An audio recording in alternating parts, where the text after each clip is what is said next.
Pete, now it's time for the main event. It's the reason why we're all here. It's the Grade 2 $1.25 million Charlestown Classic. Another fantastic field assembled this year. Some of the top handicap horses in the country. Also taking on one of the local hopefuls in charitable annuity. It's a wide open race. Where are you leaning? Your initial thoughts whenever you looked at this race?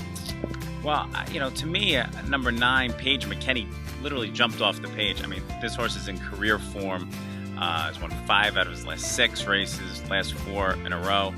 This could sit, I think, a perfect trip. I feel like with some of them, you have to look back a bit and say, oh, maybe if he runs back to that race, from maybe a couple starts back, maybe last year, maybe 2 years ago. This one is just consistent as they come. And I think could sit a perfect trip where I think there's some speed. They're going to really speed it up midway through. Some middle moves. There's some deep closers. I think might sit right in that perfect position, make the move before everybody on the turn, and hold off the deep closers. I think I want to take a stand with her, with him, but because the key is if you don't, I think you need to spread a little deep in there. So I'm thinking Paige McKinney's going to sit the perfect trip. I think Hard Aces, who is a big fan of that horse back in Gold Cup at Santa Anita last year. We made a nice score on him. I think he's going to be running late. I could see him hitting the board. So I'm not sure where, maybe second, third, fourth. So I'm going to spread in the middle with the all button, try to get one of the bombs in there, but try to get Hard Aces in the money. Donworth obviously could be anything. Ran a bad trip last time. He's only run a couple of times, but he's going to probably be overbet. And again, Mario Gucci, great connections. Doug O'Neill, we love him, but I just don't know for the value if that's where you want to go. The horses shipping in from Louisiana are in good shape, but who have they been beating? Each other? I'm not sure. Stanford, I'm not sure wants to go to mile and an eighth anymore. There's some holes and question marks. Imperative, obviously, is one here, loves the track. Again, will be coming late.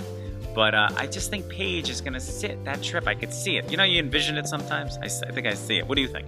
Well, I'm with you that Paige McKinney, he also has the benefit of having a race over the track in last year's Charlestown Classic. Ran 3rd at a big price, I want to say over 30 to 1. So he has the benefit of a race over the track.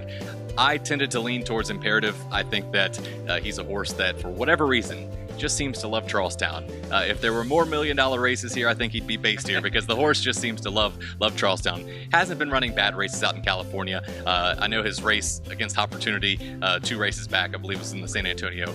He ran a winning race. He should have won that race. Just a terrible head bob for him. But for whatever reason, the horse loves the track here, and it seems like it might be a combination of the surface and the turns. But I look for him.